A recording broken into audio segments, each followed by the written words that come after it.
Buletin Didik 30 September bersama saya Charles Mohan. Salam hormat dan salam sejahtera.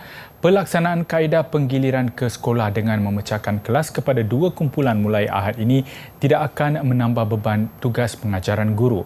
Menteri Kanan Pendidikan Datuk Dr. Razi Jidin berkata ini kerana guru hanya perlu mengajar secara bersemuka mengenai silibus yang sama untuk 2 kumpulan murid yang berbeza. Menurut Datuk Dr. Razi, sistem ini tidak akan menambah beban tugas guru kerana persiapan pengajaran telah dibuat. Ketika sesi persekolahan bersemuka, guru akan memberi tumpuan kepada topik yang tidak difahami murid sewaktu sesi PDPR sebelum ini. Tambah beliau lagi, kaedah pelaksanaan sistem penggiliran ini adalah pemecahan kepada 2 kumpulan dalam satu kelas, di mana kumpulan A akan hadir ke sekolah pada minggu pertama terlebih dahulu, diikuti kumpulan B pada minggu seterusnya. Jelas Datuk Dr. Razi, dalam memastikan aspirasi kerangka yang dikeluarkan KPM dapat dilaksanakan dengan baik, jaringan komunikasi bukan sahaja di peringkat kementerian, bahkan di peringkat bawah juga akan digunakan sebaiknya. Dan menjelang sesi persekolahan bersemuka secara berperingkat yang dijadualkan bermula 3 Oktober depan, beberapa sekolah di Melaka hari ini mula melakukan persiapan rapi bagi menyambut kehadiran pelajar. Persediaan dilakukan berikutan Melaka akan memasuki fasa 3 Pelan Pemulihan Negara PPN bermula esok yang membenarkan pelajar kelas peperiksaan hadir ke sekolah mengikut pembelajaran bersemuka. Antara sekolah yang membuat persediaan adalah Sekolah Menengah Kebangsaan SMK Klebang Besar Klebang. Sebagai langkah awal, pengurusan sekolah mengambil inisiatif melaksanakan program sanitasi bagi mengelakkan penularan pandemik COVID-19. Kerja-kerja sanitasi bermula jam 9 pagi tadi melibatkan bilik guru, kelas makmal, perpustakaan, kantin dan tandas. Sanitasi dijalankan dengan kerjasama badan bukan kerajaan NGO selain guru dan kaki tangan sekolah turut membantu. Menurut Pengetua SMK Klebang Azman Muhammad Dom, program sanitasi ini bertujuan meningkatkan keyakinan ibu bapa untuk menghantar anak mereka ke sekolah selepas beberapa bulan mengikuti pengajaran dan pembelajaran di rumah PDPR. Masyarakat kita ni perlu diberikan satu kefahaman, level confident yang baik supaya mereka sendiri dapat menjaga diri, keluarga dan akhirnya boleh confident juga menghantar anak-anak ke sekolah. Jadi ini semua bagi menyahutlah Kementerian Kesihatan dan juga Kementerian Pendidikan yang mana kita sendiri pun sedia maklum sudah lama anak-anak kita tidak ke sekolah. Menurut Azman, seramai 35 pelajar berkeperluan khas akan memulakan sesi persekolahan bersemuka di sekolah itu pada 4 Oktober ini. Ia disusuli dengan kemasukan seramai 177 pelajar tingkatan 5 yang bakal menduduki peperiksaan Sijil Pelajaran Malaysia SPM pada 18 Oktober. Pihak sekolah turut menerima sumbangan pelitup muka dan cecair pencuci tangan. 3 Oktober ini, sekolah akan mula dibuka secara berperingkat bergantung kepada fasa Pelan Pemulihan Negara PPN di setiap negeri. Bagi mengelakkan kekeliruan, berikutan ada perincian maklumat pembukaan sekolah seperti yang ditetapkan Kementerian Pendidikan KPM yang wajib adik-adik dan ibu bapa ambil perhatian. Saksikan laporan yang disediakan wartawan Miza Syafiza Muhammad Fuad. Seperti mana yang dimaklumkan Menteri Kanan Pendidikan Datuk Dr. Razi Jidin pada 12 September lalu, sesi pengoperasian pembukaan sekolah pada Ahad dan Isnin ini dibahagikan kepada 4 fasa mengikut PPN di setiap negeri. Kejap. Dah bersedia belum tu? Saya nak terangkan ni, pastikan adik-adik fokus. Okey? Baiklah, bagi negeri di bawah fasa 1 PPN, semua institusi pendidikan masih kekal tutup. Ini bermakna semua aktiviti pengajaran dan pembelajaran PDP kekal di rumah.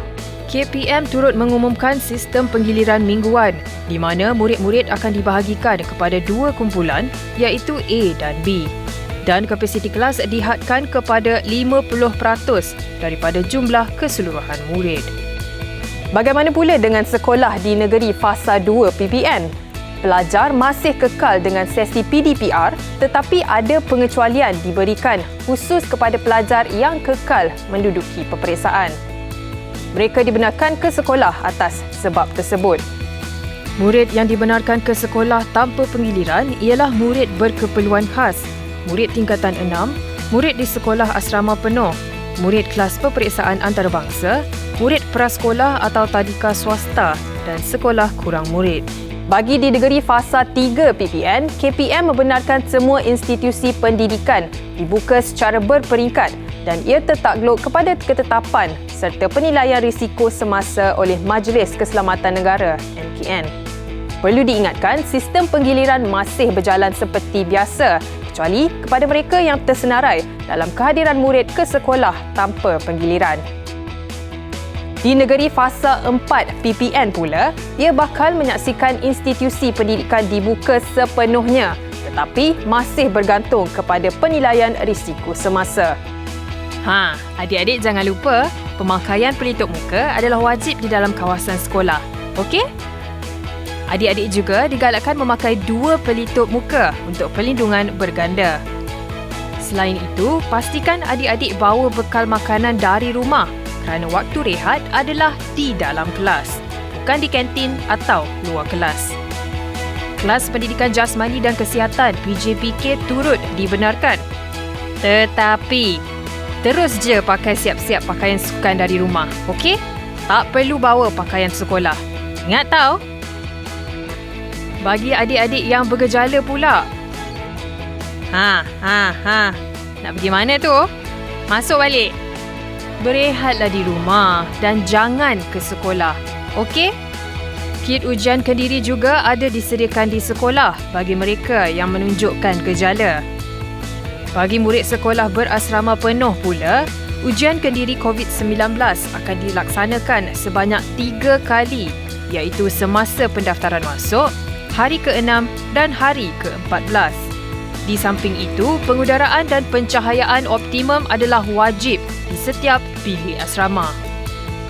Ibu bapa atau penjaga boleh memilih untuk tidak menghantar anak ke sekolah. Ketidakhadiran tersebut tidak akan dianggap sebagai satu kesalahan disiplin. Namun perlu memaklumkan ketidakhadiran murid kepada pihak sekolah untuk tujuan rekod. Untuk maklumat lanjut, boleh rujuk laman web dan platform media sosial rasmi KPM. Semoga informasi ini memberi manfaat dan diharapkan adik-adik dapat kembali belajar bersemuka di sekolah masing-masing dengan selamat. Murid sekolah dan pelajar institusi pengajian tinggi IPT dibenarkan merentas negeri untuk ke sekolah atau IPT masing-masing menggunakan surat pengesahan daripada Kementerian Pendidikan KPM atau dari sekolah dan IPT. Perkara itu dimaklumkan Pengarah Jabatan Keselamatan Dalam Negeri dan Ketenteraman Awam Datuk Hazani Ghazali dalam satu kenyataan hari ini. Menerusi kenyataan itu, Majlis Keselamatan Negara MKN telah memaskini SOP berkaitan pergerakan harian ke sekolah dan IPT serta kemasukan pelajar ke asrama yang melibatkan pergerakan rentas negeri. Pergerakan pergi dan balik murid serta pelajar yang terlibat boleh ditemani oleh seorang penjaga. Ia juga termasuk pergerakan guru atau tenaga pengajar bagi tujuan pengajaran dan pembelajaran PDP. Justru mereka yang terlibat dinasihatkan menyediakan surat pengesahan tersebut untuk dikemukakan kepada petugas sekatan jalan raya bagi melancarkan pergerakan.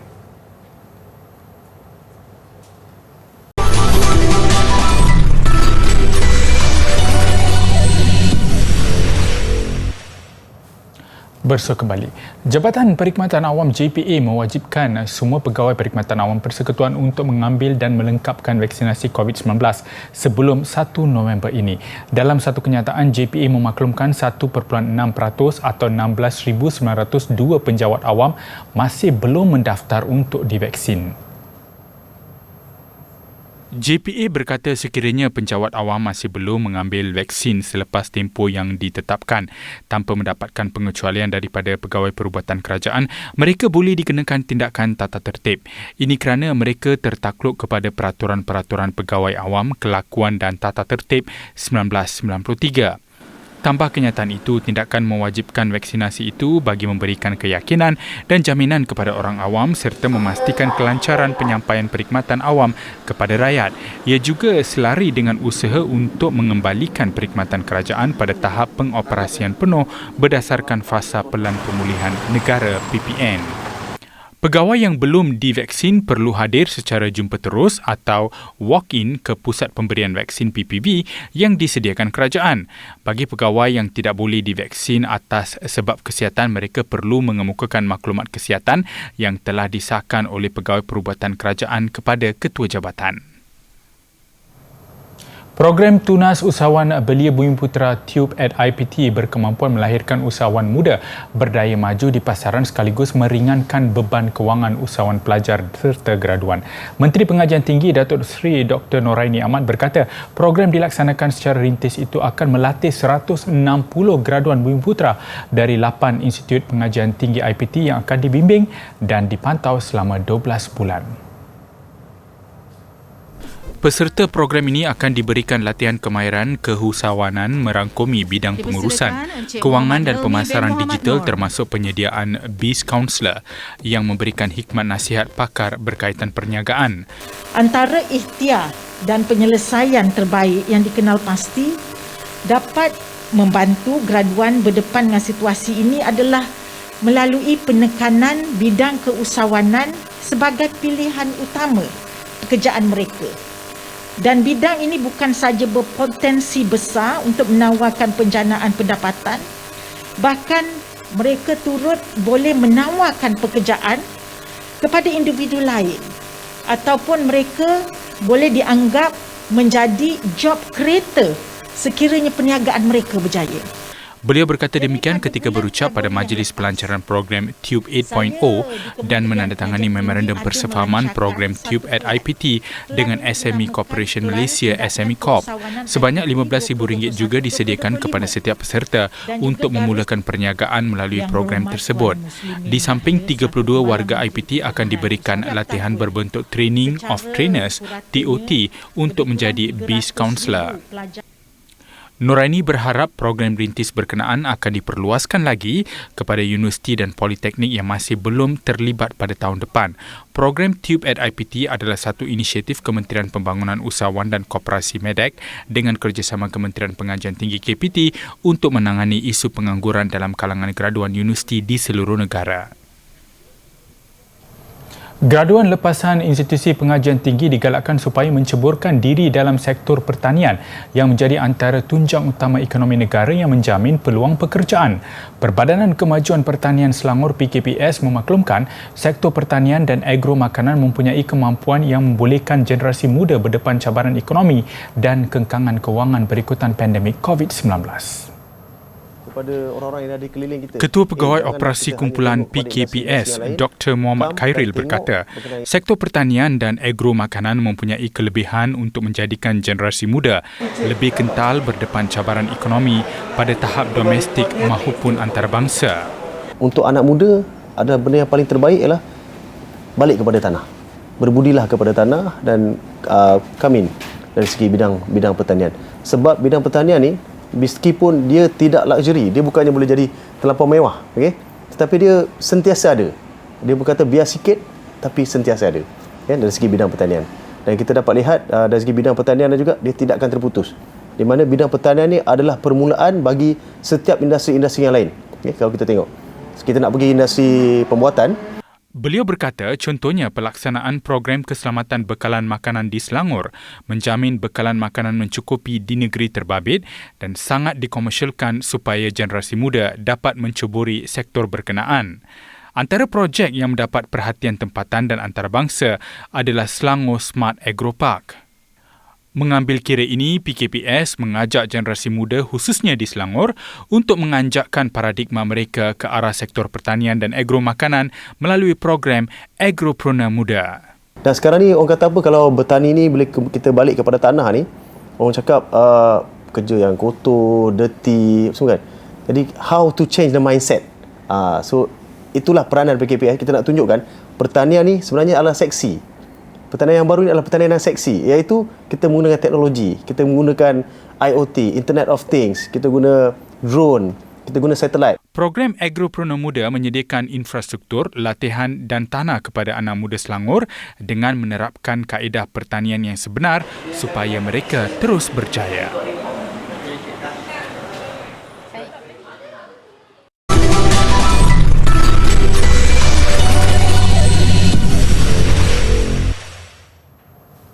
Bersua kembali.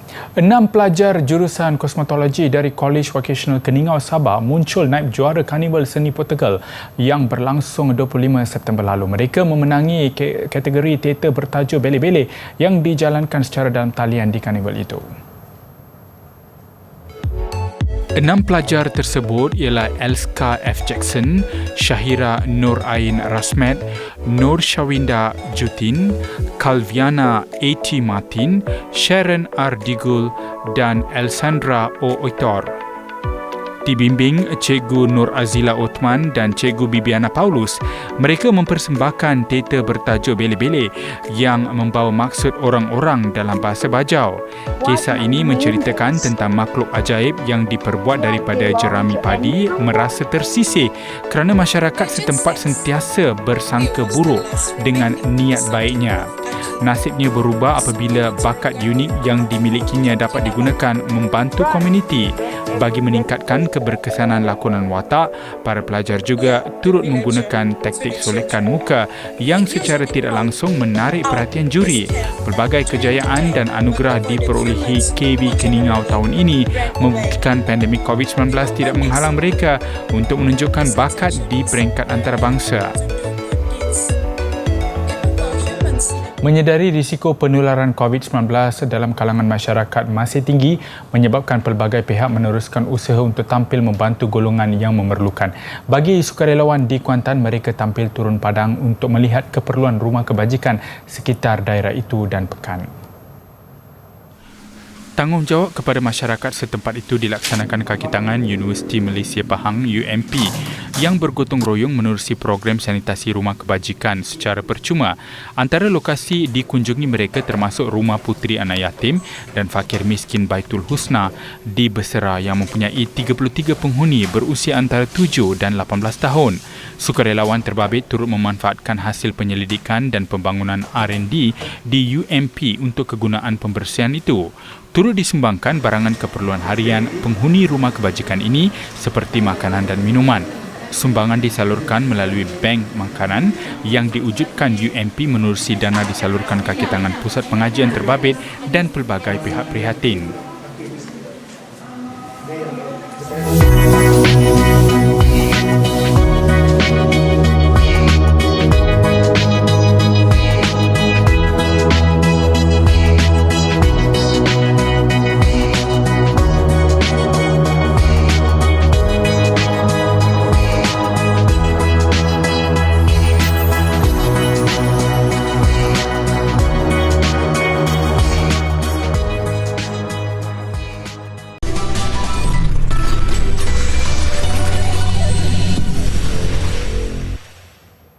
Kelaparan sukan, 4 perlawanan membabitkan kumpulan A dan B semalam menyaksikan Sarawak United dan Terengganu FC mencatat kemenangan kedua berturut-turut sekaligus tampil selaku pendahulu kumpulan masing-masing. Selepas mengejutkan Penang FC pada aksi pertama di arena lawan naib juara Liga Perdana, Sarawak United berdepan satu lagi lawan dari Liga Super Seri Pahang FC. Seimbang dengan babak pertama, Sarawak United akhirnya menjaringkan gol kemenangan menerusi Tommy Mawat yang menyudahkan hantaran Sandro Da Silva pada minit yang ke-61. Ini kekalahan kedua berturut-turut dialami Seri Pahang selepas tewas kepada Kuala Lumpur City pada aksi pembukaan. Dalam satu lagi aksi kumpulan A, hasrat Penang FC untuk mencapai kemenangan di tempat sendiri masih tidak kesampaian. Terdahulu membuka jaringan pada minit yang ke-77 menerusi Syaridan Baboev dan ketika 3 mata hampir pasti milik tuan rumah Romel Morales menjaringkan gol penyamaan pada masa kecederaan buat Kuala Lumpur City membawa pulang 1 mata. Selepas 2 perlawanan, Sarawak United unggul dengan 6 mata diikuti Kuala Lumpur City yang ketinggalan 2 mata, manakala Seri Pahang satu-satunya pasukan yang gagal meraih mata.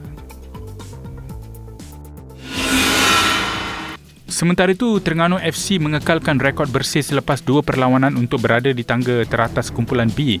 Selangor FC di tangga kedua, manakala Perak FC dan Kuching City masing-masing mengumpul 1 mata. Menang perlawanan pertama menentang Kuching FC, Terengganu FC sekali lagi beraksi di gelanggang sendiri dan kali ini menentang Selangor FC. Tuan rumah membuka jaringan pada minit yang ke-23 menerusi DC Nguyen. 7 minit pada babak kedua, Terengganu FC mengukuhkan kedudukan hasil jaringan Litak. Belum mahu mengalah, Selangor FC merapatkan kedudukan pada minit yang ke-75 menerusi Asmawi Yakin. Namun gol penyamaan gagal dicari pelawat dan Terengganu FC lega mencatat kemenangan kedua berturut-turut. Ini pula aksi rancak yang berlangsung di Stadium Majlis Bandaraya Pasir Gudang. Kuching City selaku tuan rumah berdepan Perak FC membuka jaringan seawal minit yang ke-10 menerusi Hudson D. Jesus. Namun 4 minit selepas rehat, Adib Abdul Raub menyamakan kedudukan buat Perak FC. Pada minit yang ke-67, Kuching City sekali lagi mendahului hasil jaringan Alif Hassan. Bagaimanapun berselang 3 minit, Perak berjaya mengikat kedudukan 2-2 menerusi Aizat Safwan Razali sekaligus mata pertama buat kedua-dua pasukan dalam kempen Piala Malaysia. Seterusnya beralih ke perkembangan bola sepak Liga Juara-Juara Eropah selepas kekalahan mengejut Real Madrid di tangan lawan Kerdil Sheriff Tiraspol dari Moldova. Satu lagi kelab elit La Liga tumbang kali ini giliran Barcelona, manakala kelab sensasi Liga Perdana Inggeris Manchester United menang hasil jaringan lewat permainan. Tewas 0-3 kepada kelab Portugal, Benfica mula mencetus spekulasi masa depan ketua jurulatih Barcelona Ronald Koeman. Apatah lagi ini kekalahan kedua berturut-turut Barca dalam kumpulan E selepas tewas juga dengan jumlah jaringan sama kepada Bayern Munich. Darwin Núñez beraksi cemerlang buat Benfica apabila menjaringkan 2 gol pada setiap separuh masa. Sementara itu, di Old Trafford, Manchester United bangkit daripada kekalahan pertama kepada Young Boys apabila menundukkan Villarreal 2-1 pada saingan kumpulan F. Ketinggalan 0-1 susulan jaringan Paco Alcacer pada minit yang ke-53, United bangkit menerusi gol penyamaan Alex Telles 7 minit kemudian, disusuli jaringan kemenangan pada minit-minit akhir Cristiano Ronaldo. Berikutan beberapa lagi perlawanan yang berlangsung awal pagi tadi, antaranya kemenangan besar yang diraih gergasi Jerman Bayern Munich dan wakil Rusia FC Zenit, manakala Chelsea tewas di tangan Juventus. Kejohanan badminton Piala Sudirman jam 9 malam ni, skuad badminton negara akan berdepan Jepun untuk penentuan juara kumpulan D selepas masing-masing meraih 2 kemenangan. Meskipun Malaysia dan Jepun telah mengesahkan tempat ke suku akhir, pertarungan malam ini dijangka tetap sengit untuk kedudukan lebih baik menjelang undian fasa kalamati. Perkembangan berkaitan juara bertahan, China terpaksa berempas pulas sebelum menundukkan Thailand menerusi keputusan 3-2 untuk bergelar juara kumpulan A. He Jiting dan Tan Zheng dikejutkan dengan kekalahan kepada gandengan Supak Jongko Kitinupong Kedren selepas bertarung dalam permainan 3 set. Bangkit menerusi perseorangan wanita, Chen Yufei, China kembali cemas selepas Shi Yuki pula tewas kepada Kunlawit Witiksang. Namun China lega apabila gandengan bergu wanita Chen Qingchen dan Jia Yifan dan pasangan bergu campuran Wang Yunyu, Huang Dongping mudah mengatasi lawan masing-masing untuk memberikan kemenangan 3-2 kepada China. Saingan sengit turut disajikan kepada pertemuan Indonesia menentang Denmark untuk aksi terakhir kumpulan C. Bermula meyakinkan dengan kemenangan gandengan nombor 1 dunia Marcus Fernaldi Gideon dan Kevin Sanjaya Sukamuljo, Indonesia mudah goyak dengan kekalahan yang dialami Putri Kusuma Wirdani dan Anthony Sinisuka Ginting. Begitupun kemenangan bergu utama wanita Gracia Poli dan Apriyani Rahayu bersama gandengan campuran Pravin Jordan dan Melati Daeva Oktavianti memastikan kemenangan 3-2 Indonesia.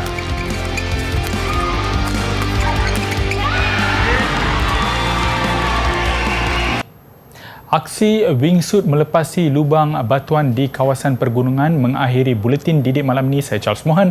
Salam hormat, salam ceria dan kita jumpa lagi.